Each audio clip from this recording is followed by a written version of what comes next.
Hey everyone, in this video I'm going to talk a little bit about how improving your hip mobility can help with any lower back pain or SI joint that you may be feeling. So if you're having a lot of aches and pains in your upper back or the top of your pelvis, like the SI joint, it may be because you don't have enough hip mobility. So your hip here is a three-dimensional joint. It should be able to flex and extend. So flex and extend. It should abduct and adduct. So abduct is your leg moving out, adduction your leg moving in, and it should externally rotate and internally rotate. So it's a three-dimensional joint. That's a lot of movement in your hip. Your hip is like the most mobile and has the greatest degrees of freedom of movement in your body. So if you don't have enough hip mobility, you're going to move somewhere else, like the pelvis. So if you don't have enough hip flexion, you're going to eventually move from the pelvis. So you're going to move your pelvis backwards, back. And that's when people tend to get a lot of lower back pain, because instead of just moving from their hips, they're actually moving from their pelvis, which again attaches to the lower back muscles, and that's going to like pull on your lower back.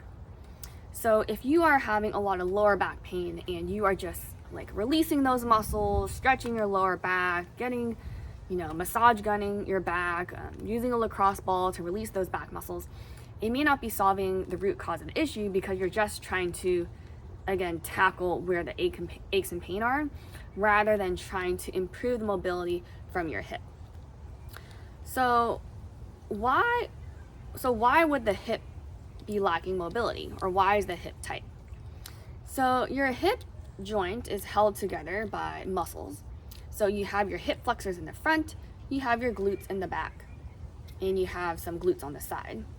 You also have some inner thighs that attach to from the pubic bone all the way to your femur. So if you have a lot of muscle tension in those areas, it could be restricting how flexible your hip is.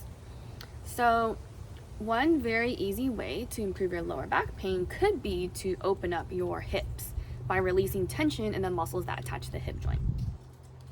So there are many other reasons that could be causing the lower back pain, but it's just one example of wherever you're having the ache and pain, typically the problem is in a neighboring area.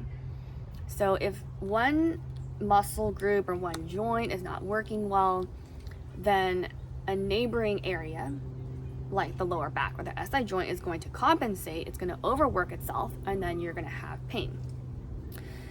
So I hope that video just gives you a little bit more insight on maybe checking out other areas in your body that could be contributing factors to your lower back pain.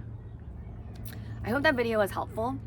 I will link down a few videos that you can do to kind of unlock the hip.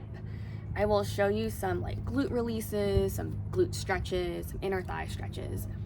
And also one of my favorite exercises is the pelvic clock exercise, because it teaches you how to move your pelvis in isolation, separately from your back and your knees. So I hope that video was helpful. You can apply this concept to other areas of your body. So if you're having shoulder pain and you get kind of like a pinching sensation as you raise your shoulder, the problem could actually be coming from your shoulder blade or your thoracic spine. So it's important to realize when you are having these areas of pain, to look in adjacent areas or a joint above and below the area of discomfort, so that you're actually targeting the root cause.